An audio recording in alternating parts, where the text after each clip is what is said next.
Battle 5. So on the start of 3, 2, 1, go. You're in staggered starts.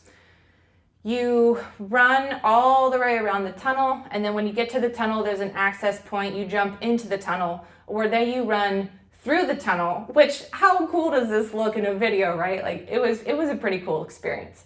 So you run through the tunnel, which takes you to a, what is it called? Caving ladder. Derek did this competition last year, and he recalled the caving ladder being sketchy AF.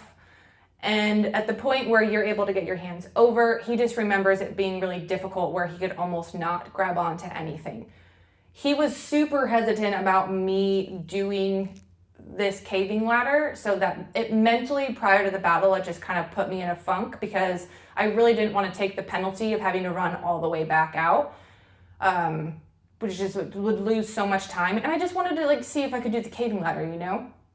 So I ended up talking to a couple other competitors who also were at this competition last year, and they said the caving ladder this year was a little bit easier because when you reached over the top, they were able to grab on, and they said last year they were also struggling. So I decided to do the caving ladder. I took some tips from Tim, the owner of the Tactical Games. He taught us to do this interesting heel thing. I had no problem with the caving ladder, and that heel tip completely helped keep the ladder straight, so I wasn't banging into the wall every time I went. So the caving ladder was cool. I was happy to have accomplished that.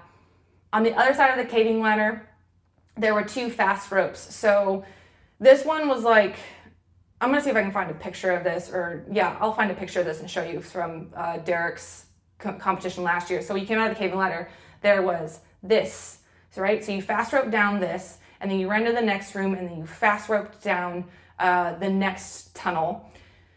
So I did that. I had no problem with the fast ropes because of CrossFit.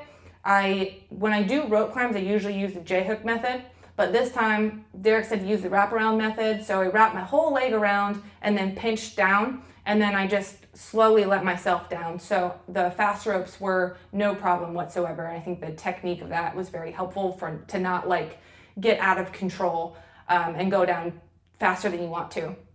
So once you're done with that, you're in this tunnel. Now you go through the same process of essentially room clearing. There are targets that you are not supposed to hit. They are white. There are targets you were supposed to hit. They are brown. They do not tell you how many targets are down there. That's part of the battle.